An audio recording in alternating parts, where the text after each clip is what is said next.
Hi everyone, my name is Shubham and today we are going through a Google Analytics competition hosted by Google on Kaggle.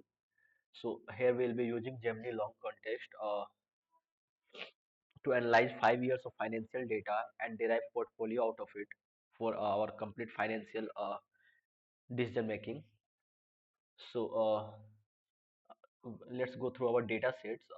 Our data sets consist of around 6 lakh columns. So this is the column. Since this is a very large data set, so generally we use RAG for it, but RAG is too slow for this multi-agent system and for this huge amount of data. So for that we are using Gemini long context ability, which works based on these types of data.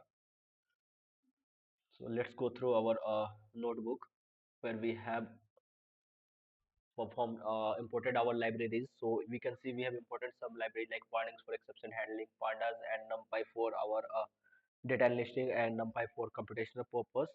Matplotlib and Seaborn we are using for data visualization. So at first we are loading our data, we are downloading our data from Kaggle, and once the data has been downloaded, we are storing those data in our data frame and converting that particular all the data to dictionary format. So for converting data into dictionary, this is the line of code. So we can see we have got our data in a key value pair, which can be further processed for analysis purpose. So for this project, for analyzing 5 years of financing data, we are using multi-agent system and we are using three agents. So the first agent will be performance analyzer, which will analyze historical performance. The second agent will be risk evaluator, which assesses risk based on volatility and market condition. And third one will be advisor, which provides recommendation to adjust portfolio. So let's see this.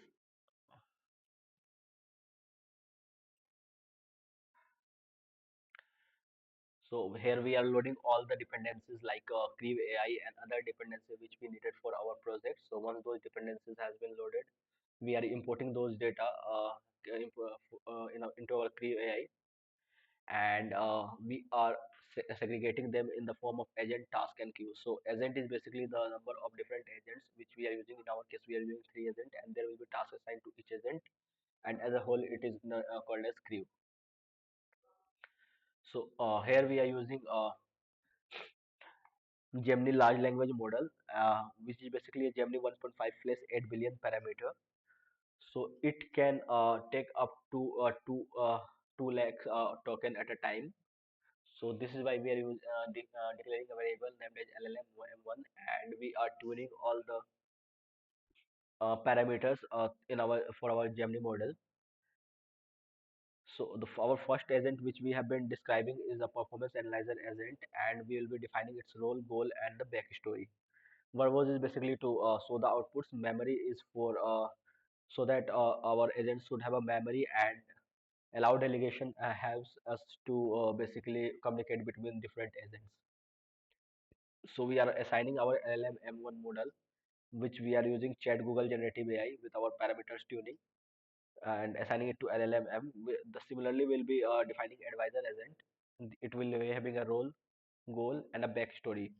For advisor agent, the backstory is a financial advisor who offers portfolio optimization strategies by considering performance, risk, and market trends. So once we have defined our agents, we will be giving the task to a particular agent.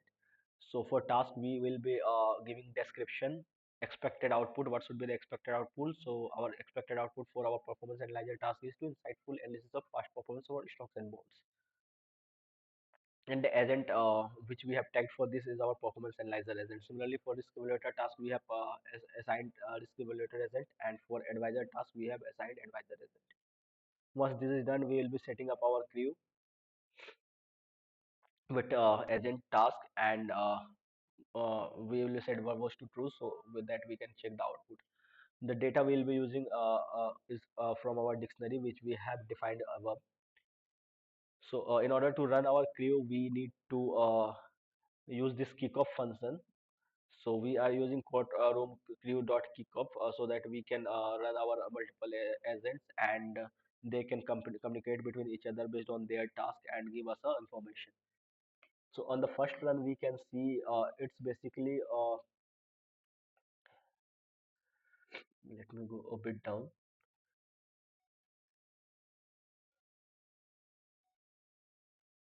And this is all the output where but more means the three agents are communicating between each other.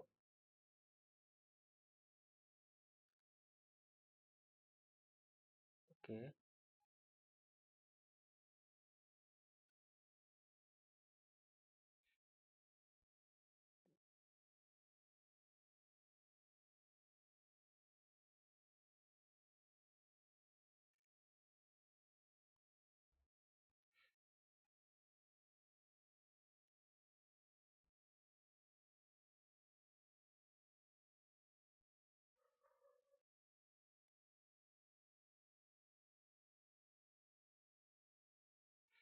So this is our we are using markdown function to display a better result view.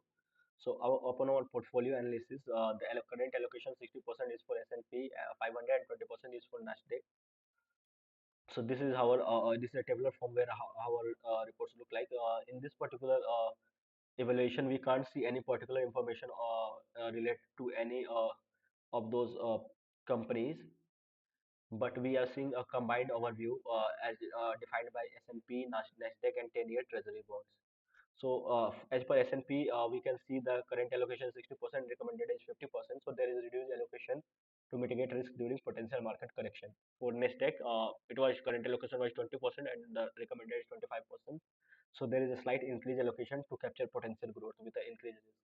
And the 10-year Treasury bonds, it shows as the current allocation is 20% and the recommended allocation is 25%. So this is also a slight increase to provide diversification and a lower risk component. So we have optimized again optimized our agent task in a better way, and we have told the agent to which all tools it can be used for its advanced prediction. So this is how we have redefined our agents and the task for our agent. So this time we are using a better form of task where we are giving all the things in uh, a number format so that in a node points it can optimize the results. So after once we have defined all the things and we'll be rerunning this using crew kickoff. So our final results look something like this.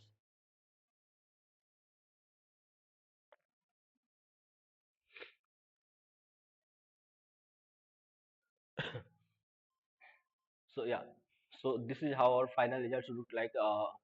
It consists of three companies name where we can uh, put our balance our stocks and financial portfolio.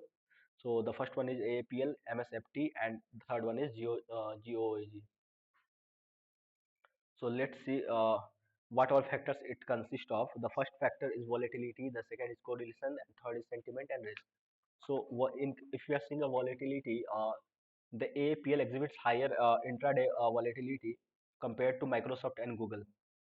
Whereas in a correlation, we are seeing that the correlation matrix reveals the positive correlation between AAPL and MSFT, whereas a very strong positive correlation between Microsoft, MSFT, and GOG. Once we see the sentiment, there is a positive sentiment for Microsoft and Google, and AAPL has a mixed sentiment. Risk, which we calculate using CVAR and VAR calculation, indicate that the portfolio is exposed to a significant risk during the periods of high market volatility. So based on all the recommendations, our advisor is recommending us that we should be trusting more on Microsoft, that is 40% weak, and APL and Google has a slightly low recommendation as compared to MSFT, where APL has more volatile in coming trends. So this is how our report look like. Hope you guys liked it, and that's it for today. And I think we can wrap this up. Thank you, everyone. Thank you for your time and patience.